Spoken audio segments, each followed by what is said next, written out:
almost mindless getting there, just like we brush our teeth. But when they were there was space, openness to be creative. Now, the key is to give yourself time to create the ritual. You see, maintaining a ritual requires some self-discipline, but not a lot. Creating a ritual requires a lot of self-discipline. Once again, because we go back to our old habits. Let's do a quick exercise. So why don't you take your hands and just fold them. Fold your hands for a minute.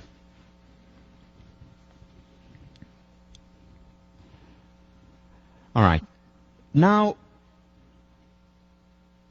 continue to folding your hands, only this time in the opposite direction, meaning this hand below and this hand above. Yeah. I see especially the men are not really getting it, but it's okay. Now, how does that feel? Not comfortable, right? Now, this is such a simple movement, folding hands, and yet we feel very uncomfortable. Something is wrong here, and we want to go back to our folding before. Much more comfortable. We first make our habits, and then our habits make us. Okay. So the key is, here we're talking about a very simple change, folding hands.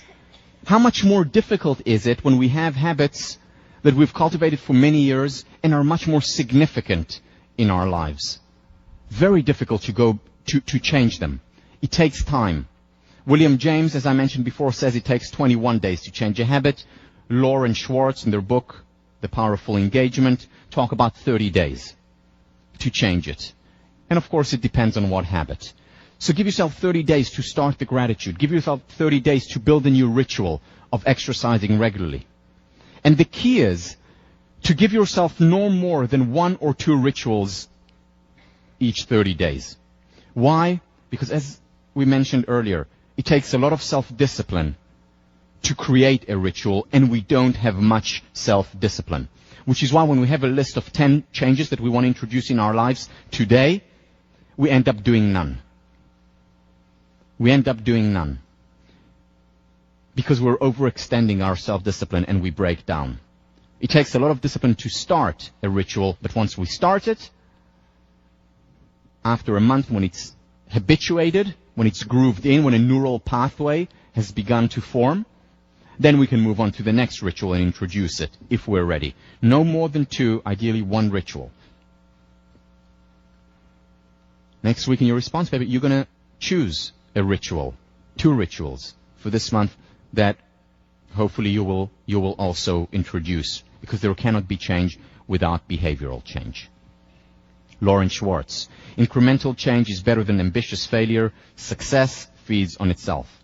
We see it on the individual level. We see it on the organizational level. John Cotter from the business school does a lot of work on change in organizations, in the realm of leadership. What he talks about a lot is how you need small successes and then build on these successes. One thing that happened to me, I remember when I was an undergraduate, and it happened to me my sophomore year. I played on the varsity team, didn't have a good season my sophomore year, was burnt out, got injured, and couldn't wait for the 1st of March. March 1 is the last, or March 2, sometimes the last day of the season. And I couldn't wait because after that, I could stop playing squash and focus on my studies. Then I could get a lot of work done. Because with squash, we were at the courts, training physically for 2 hours, but total 3 hours a day. Weekends we were traveling mostly or had matches at home. Mornings, at least 2 mornings a week, we were lifting weights or in the gym. So it was rough. A lot of work, and I said, I can't wait to have the freedom without squash, especially given that I wasn't enjoying it that much at that point. Can't wait not to do it anymore and just to focus on my classes, catch up on all the readings and writings and stuff. March 1 came. I stopped playing completely. And instead of becoming more productive, I became far less productive. Now, I see a lot of you nodding. The athletes know what I'm talking about. Why did I become more, or rather less productive? Procrastination. Whoa. skyrocketed. Why? Because for years I've been told that I'm a person with self-discipline. And I started to believe it. Yeah, I have a lot of self-discipline. Look at me. I train so hard. I work, when I played on the circuit 6 hours a day. That's a lot of self-discipline. And suddenly, the squash season ended, and I said, all right, let's see this discipline at work. And I wasn't getting any work done. Why? Because I gave up my rituals. You see, during the season, those of you who play varsity or are very involved in music or a club know that. When you're investing a lot in a certain organization, your time has to be ritualized. So you know that you're in practice then, or you're at the Crimson at these hours, or you're having meetings at these hours, and after that you have to go back and work because you only have 2 hours to do it and you want to get an okay night's sleep. You have rituals, and you're productive and you're creative. And suddenly the rituals go away, and you say, okay, now I'm going to work more, and the exact opposite happens.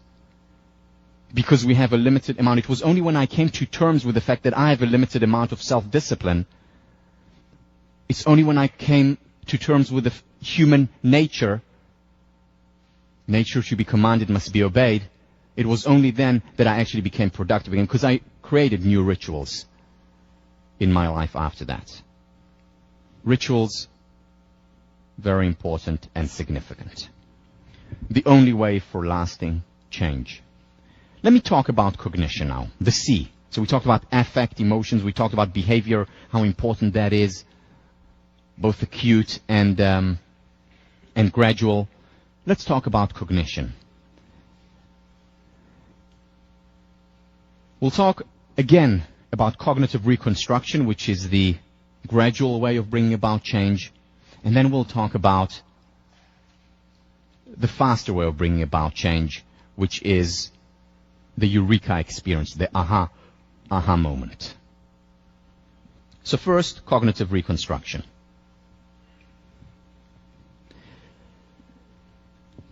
As we mentioned before, an interpretation is a neural pathway. If I interpret the world as a fault finder, the fortified neural pathways in my brain are the negative ones. There's an experience, and I go immediately to the negative interpretation, and that gets reinforced over time. If I am a merit finder, I will look at the exact same experiences and interpret them very differently, because I have different neural pathways in the brain. And of course, there are consequences to how we interpret our experiences. Not necessarily as things happening for the best, but as a benefit finder, I changed that. As a benefit finder, looking more at the positive with each experience. Now remember the study on the identical twins and how much genes actually matter. But they only account for 50% of the variance. So here is a story that's told in many intro to psych textbooks. And it's about twins who were raised in the same home, and their father was abusive toward them, toward their mother. He was very often drunk, very often on drugs, and really an awful, awful childhood. The worst you can imagine. And these twins grow up in that home with that father,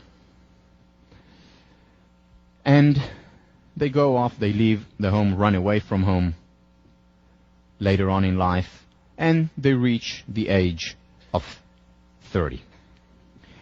And then at the age of 30, a psychologist who's doing research on twins goes and visits them. And he goes to the first twin, and what he sees there, the twin is in a relationship, he's abusing his family, very often drunk, very often on drugs. Then the psychologist is able to find him in a moment of soberness and says to the twin, "What's going on? What are you doing? What's happening here?" And the twin, who knows that the psychologist is doing research on the effect of genes and the effect of upbringing, says, "You know my father. I mean, you know the kind of childhood that I endured. How do you expect me to be any other way? And the psychologist who knows the effect of upbringing shrugs. And then he goes to the second twin. The second twin happens to be the exact same age as the first one. He goes to the second twin, also 30 years old, walks into the house and cannot believe his eyes. Such peace, such equanimity, such love between him and his wife and the kids. He's doing well in his career, doing well with his family. He comes back again after a while. See, maybe there was a fluke. Maybe he's putting on a show. But no, it's the real thing. Phenomenal family life, phenomenal professional life. And he goes to him and says, in disbelief, how? Now, that twin also knows that he's doing research, and he says, what do you mean how? You know my father. You know how I was raised. You know what he did to us. How do you expect me to be any other way? I know how much he hurt us. How do you expect me to be any other way like him? Same experiences, monozygotic twins, same genes, radically different interpretation. One continuing the hell that he endured as a child, the other creating a heaven. All because of interpretation. What do you do with it? Well, I have no choice. This is the way I was raised. This is the model. Passive victim. The other, I'm not going to be like that. I'm not going to be like my father. Active agent. So much of it is a matter of interpretation. Happiness, well-being, as we've mentioned many times before, is not so much contingent on external circumstances, not so much contingent on our status or the state of our bank account. It's contingent on our state of mind. The thing to remember, though, is that there are no shortcuts, unfortunately. There are no quick fixes, unfortunately. If there were, I promise you, I would have told you. If I find out next week about a shortcut, even if it's over spring break, you'll get an email from me. But I don't think there are. And very often the hope of finding a quick fix leads to more unhappiness.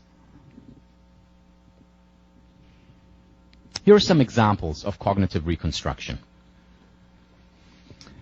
This is work done by Tomaka on whether we perceive an activity as a challenge or as a threat, because we can perceive the exact same activity and cognitively reconstruct our understanding of it. So let me give you an example. When after being thrown out of Cambridge, I applied for PhD programs. One of the programs I applied to was here, was hoping to get in. And when I got in, wanted to come back, because overall I had a very good experience here as an undergrad, with all the difficulties and hardship. I was glad, wanted to be back. And when I got in, I suddenly became a little bit concerned, because I said, I experienced a lot of anxiety as an undergrad. A lot of anxiety as an undergrad. And I said, I don't want to relive that again. Maybe I should go elsewhere. And then I turned it around and I said, okay, instead of looking at Harvard as a threat to me, to my calm, I'm going to look at it as a challenge. And my challenge became explicitly, I wrote it in my journal, wrote about it, thought about it a lot, explicitly. My goal over the 6 years that I got my PhD was to maintain calm, because I said to myself, if I can maintain calm at Harvard, I can maintain calm anywhere. And I worked on it. I really worked on it. And it became a challenge. And just that change helped me get so much more out of my experience here as a graduate student. Even through the hardships, the generals and the failures and the anxiety. But overall, a much better experience. Recently, I just did it. So, once in a while I travel right after class. So 3 weeks ago, I traveled to Florida. And I had a very important talk there with a company that I really wanted to work with. It was my first event there, a company that I cared about, that I think is doing fantastic things around the world, and I really wanted to do well. And and I felt a lot of anxiety before that talk. And then I cognitively reconstructed it.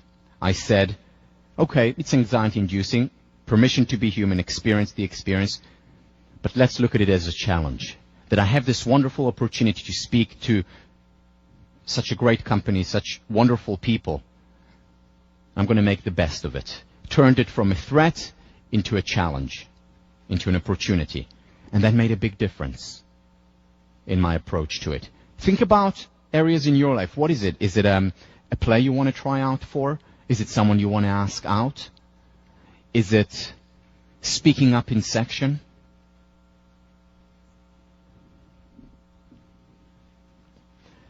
This is studied. Those who took Psych 1 or Psych 15 have encountered that. The work of Schechter and Singer back in the early 60s. Today they would never be able to get this past the ethics committee, just like Milgram wouldn't have been able to get his study passed. Here is what they did. So they brought people into the experiment and injected them with epinephrine. Epinephrine arouses the body. It shots of adrenaline. But they thought it was just vitamin C. They didn't know it was epinephrine. And then they were sitting in the experiment, waiting for, again, the real experiment. They were sitting in the waiting room. And while they were sitting, they were asked to fill out a questionnaire. Now remember, they just got a shot of adrenaline, but they didn't know that they got a shot of adrenaline. So they're sitting, filling in a questionnaire, and in the first condition, the questionnaire had very provocative questions, to say the least. For example, one of these questions was, so how many men did your mom sleep with before she got married to your dad? That's one of the questions. You know, they would never be able to get away with this study today, but, you know, back in the 60s. So they were answered this. Now next to them, there is a confederate, someone whom they don't know is part of the study, and this guy is going ballistic. How dare they, really getting angry, and then you get angry too. And you get even angrier than the control group who went through the exact same thing except for the fact that they didn't get the injection. So what they did was they saw their bodies as getting very aroused, and they interpreted this arousal as, oh, I must be really angry. And they really did get even angrier than they would have. I mean, they got angry in the control group as well, but less angry than those who were injected the epinephrine. Now, second condition.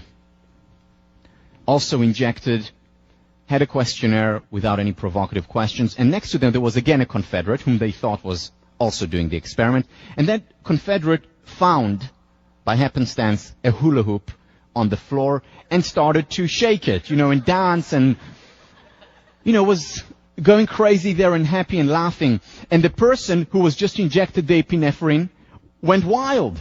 So happy and joyous, much more happy than the control group who were in a room with a person dancing with a hula hoop but did not get the injection. In other words, he interpreted the raise in adrenaline, oh, I must be really happy now. And they were really happier. In other words, very often it's the interpretation, in this case, of a physical symptom that determines what we will feel, joy or anger, because they're quite similar. In both of them, there is an adrenaline rush. So how do we interpret a situation as arousal or as euphoria or as anger? Here's another study.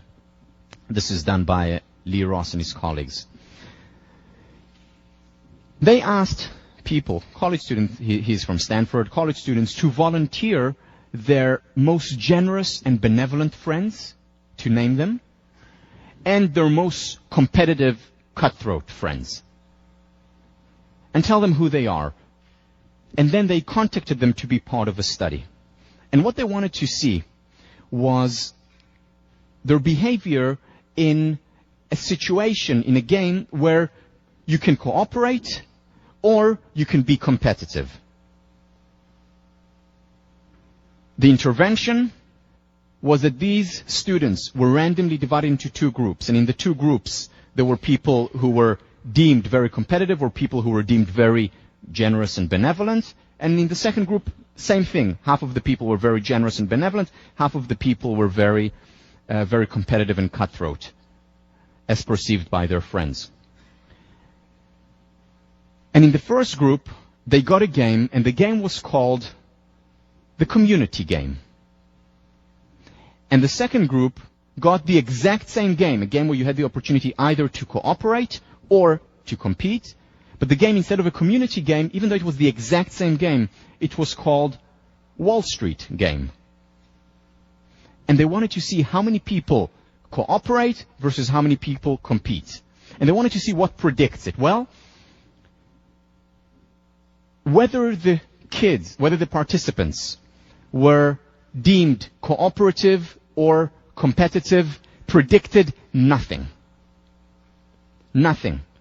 Whether or not they would compete or cooperate. What predicted everything was whether they were in the community game or in the Wall Street game. If they were in the community game, they were much more likely to cooperate. If they were in the Wall Street game, whether they were generous, benevolent, or cutthroat competitive, they were much more likely to be cutthroat competitive.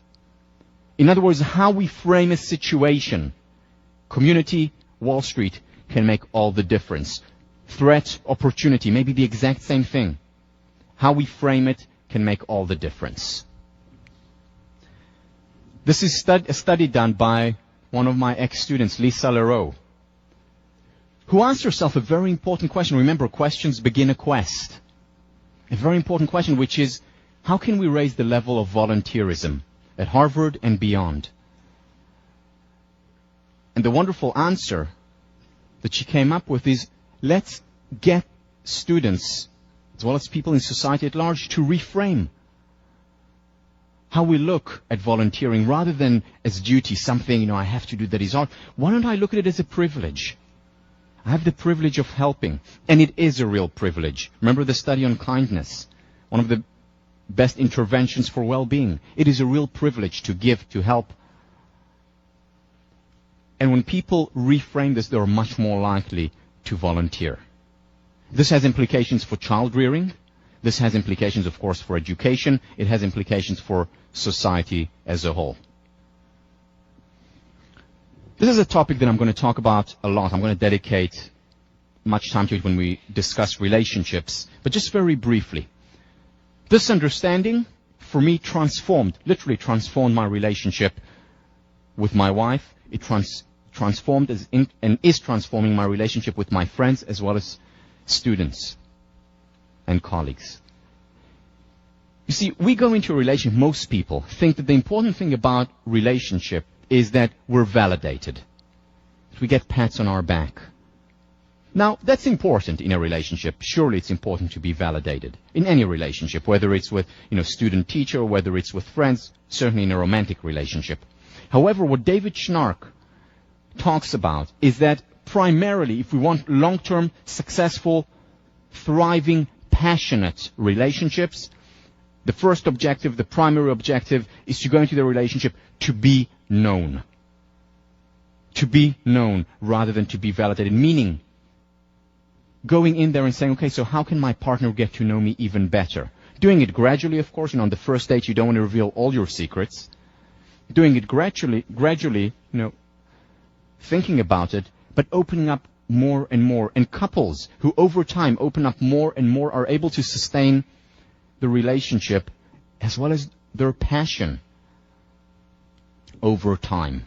And again, I'm going to talk about it much more. I'm going to devote 2 classes at least to relationships. This is going to be one of the central pillars of successful long-term relationships. Also with students, the same applies. When I initially started to teach, I really wanted the validation from the students. So how can I have my students perceive me as, as a good teacher? I want them to like me. And, that's important for everyone. We all like to be liked. However, when I switched my focus, and I said, yeah, I still want to be liked, but my main focus is I want my students to know me. I want them to know the topic that I'm most passionate about in the world. That really changed a lot. It was no longer to be validated, i.e. to appear perfect, but it was to be known as a human being, of course, permission to be human. And that actually improved my teaching a great deal, and I enjoy it so much more because there's so much less pressure on us in a relationship, any relationship, when we go in with the intention of being known, of expressing rather than impressing. We can feel so much lighter.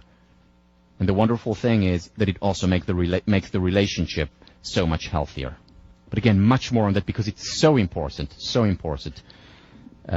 topic. We talked about this a lot. How do we perceive failure? As a stumbling block, as a catastrophe, or as an opportunity, as a growth experience? And that can make all the difference. We'll talk about it after spring break when we discuss perfectionism and the fear of failure. And finally, the study that you read by Ali Crum and Alan Langer. So just to give you a little bit of background about this study, and I will briefly mention it because hopefully you've read it already. Ali Crum was my student since her freshman year. I was her TF when I taught with Phil Stone, and then I was her thesis advisor with Alan Langer. And this was the topic of her thesis. When Alan Langer came up with the idea for the thesis, and she told Ali and me, this is what I think would be a very interesting study, I took Alan aside after the study, after the meeting, after Ali went away, and I told her, Alan, I don't think it's fair. I don't think it's fair that Ali will do her thesis on it, because the thesis is it's a very tough experiment. You'll hear about it if you haven't read about it in a minute. It will take a lot of time from her. She's not going to get any results. Now, you can write a senior thesis with getting a null result, without getting a result. That's okay. But I said, why waste her time, her senior year? And she said to me, it will work. I said to her, no, it won't. And boy, did it work. I've learned since then not to argue with Ellen Langer because she has ideas that you would never think work, but they do. Like the study we mentioned with the 1979 going back to 1959, or with the eye test being simply in a flight simulator improves your eyesight. Again, ideas that seem fantastic, but she proves them right. So the same happened here with this study. The study was that Ellie went to hotels and worked with the ladies who were cleaning the hotels. And she went to them, to two groups, and told both groups the importance of physical exercise. And she said, this is, something brought to you by your hotel, just to show you, to help you how important exercise is.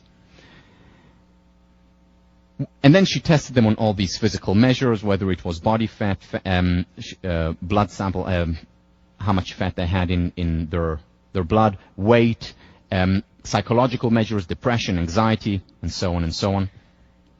And what she did was, to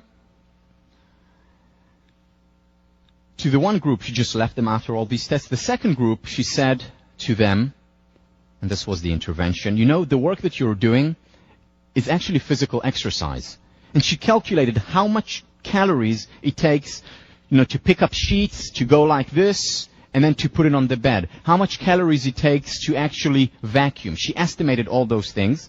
And then she gave them the statistics of how many calories you should expend a day doing exercise. And she said, what you're doing is working out, actually. This was the intervention.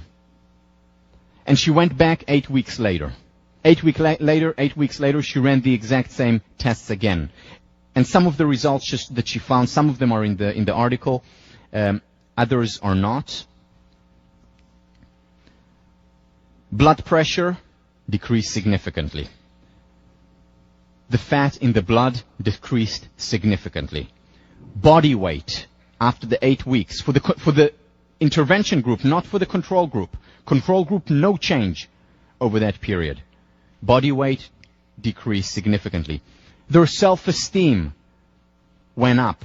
Depression levels went down. Anxiety levels went down. And energy levels went up. All as a result. Now, she asked, did you do anything differently? Are you exercising more than you did before? No difference between the control group and the intervention group. The only difference was perception. Now, they may have worked harder. We don't know. It may be just the mind over body. We don't know. But the fact is, because they reframed, they reconstructed their experience from a chore, I have to, clean 30 rooms a day, to this is exercise and it's good for me, that made all the difference. Physically as well as psychologically.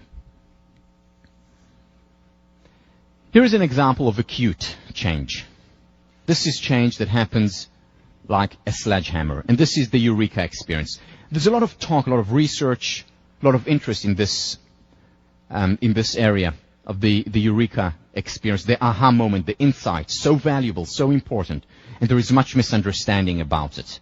Because people think we suddenly have this insight. Not so. There's a whole process involved. And the process begins with immersion. This is when we prepare for the insight. This is when we learn. Howard Gardner has done a lot of work on extraordinary individuals throughout the world. And what he found is that generally, for people to become experts in a field, to become capital C creative in a field, they have to have invested in it at least 10 years of very hard work. This is the preparation. This is when you immerse yourself in the material. Look, for example, at Beethoven. Those of you who listen to his music and know the trajectory.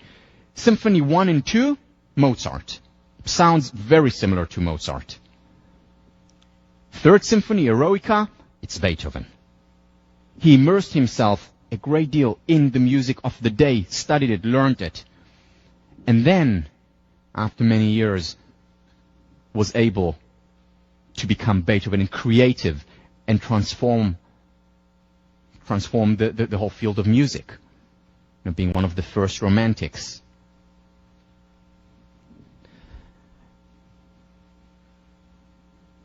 Second stage, after we prepare, and it takes, again, a lot of hard work, whether it's preparation that was done by Bill Gates when he was skipping class, or whether it's Bill Clinton, a lot of preparation before you become an expert in a field and are able to introduce, create capital C, creativity.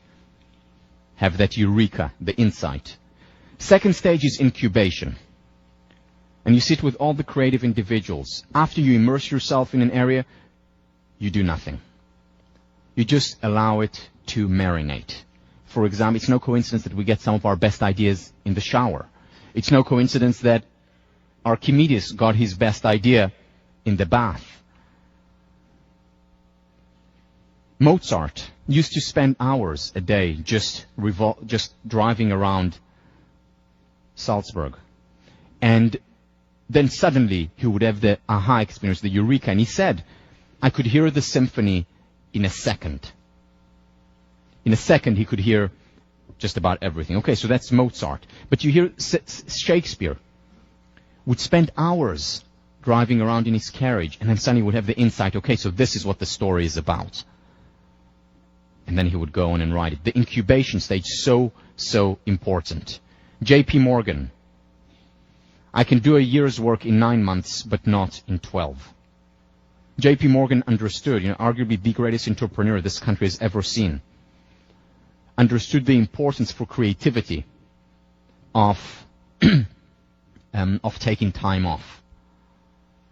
Today, business people, leaders, don't take enough time off because we think it's a waste of time. We think that if we just sit there and do nothing, we're really doing nothing. Well, no, the mind works. The mind works and the mind needs it for the creative insight. In fact, leaders, I know many of you will go into leadership positions, need time off more than anyone else because they need to be creative. They need to think about the next thing for the company, for the organization. Taking time invaluable, not just for memory, also for creativity. One of the things that I do when I work as a consultant in organizations is I just take the management on a retreat with no agenda. We're just going to hang out.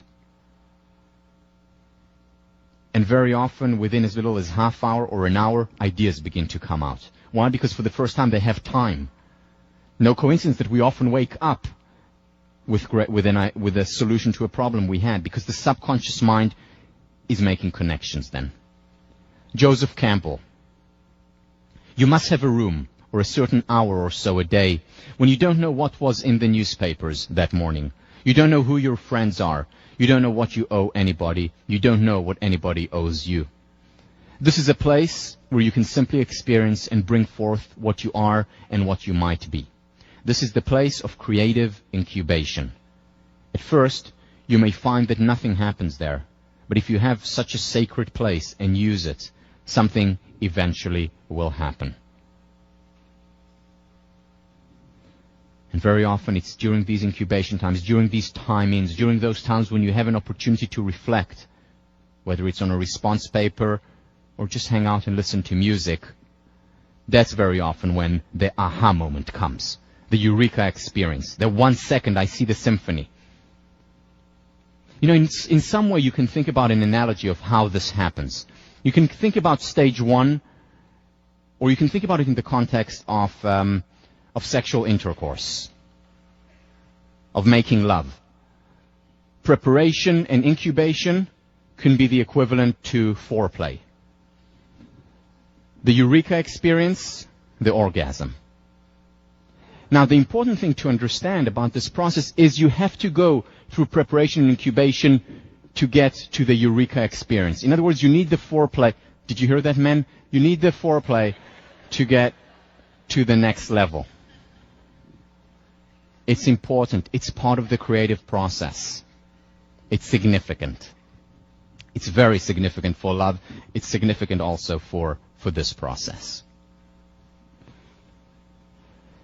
And then afterwards, after you've come up with the eureka, that's when you evaluate and you ask yourself, is this a good idea? Does it work? Or is it just something that, you know, a whim and most ideas, most eureka experiences actually end up not working.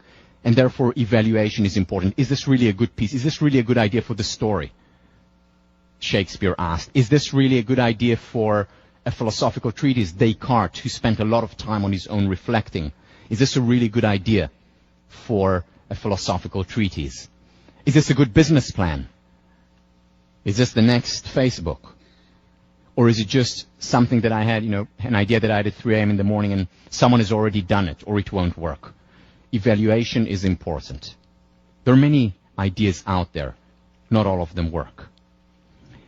Or to go back to our analogy of making love. So you have the first stage, the foreplay, you have the orgasm, and afterwards, here is the question that you may be asking when you evaluate it.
So, do you know who they are? I mean, not the parents. Do the students know who? Do you recognize them? The Shirelles. The Shirelles. Actually, my favorite group. Really, my daughter's name, some of you know, is Shirelle, and we were looking for a name that would make sense in Hebrew as well as in English, and my wife came up with the name Shirelle, and which means in Hebrew "song of God," and then you have the Shirelles. So it was just when we found out that, it was just the perfect name. You know what I love so much about it? You can see, you know, the naivete in the dance. I love that era. Just love it. Just love it. Anyway, go on YouTube and do the Shirelles. You'll see other songs by them. So this is when you evaluate. We're almost done. This is when you evaluate. Is this something that will last? Is this something that is real? A really good idea, a really good relationship, for example. And after that, and this doesn't have a parallel to lovemaking, you elaborate. You elaborate on the idea. So you write out the symphony. This is when you write out the treatise. This is when you make the business plan.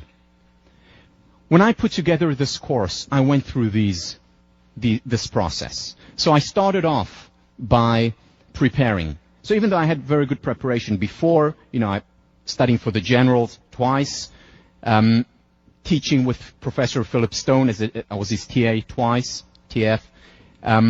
Even though I studied social psychology for many years and had read, I took time off where I immersed myself in positive psychology material. I read the Handbook of Positive Psychology, which is a very good weapon to use. If anyone comes close, you can just throw it at them. It's about this big, but very good. I read hundreds of academic journal articles. And then I took time off. And during that time off, I talked about positive psychology, but I didn't work in positive psychology. I had conversations with my wife, with Phil Stone, with my brother about this. And that's when the eurekas came. That's when the insights came. And I said, okay, so this is how the course is going to be built. This is the spiral. Then I had the idea of the PPEO, Post-Peak Experience Order, as an idea, aha moment. And afterwards, I evaluated. I evaluated myself. I evaluated by talking to other people about it to see if it works. And then I sat down and spent hours and hours and hours writing out the lectures. All my lectures are written out. Now, obviously, I don't read them. But in preparation, when I prepare for the lectures, I do read them a few times. That was the elaboration. That is the creative process, whether it's of putting together a class, of putting together a great organization, of writing a great book, or of creating a great relationship. I'll see you next week. Have a wonderful weekend.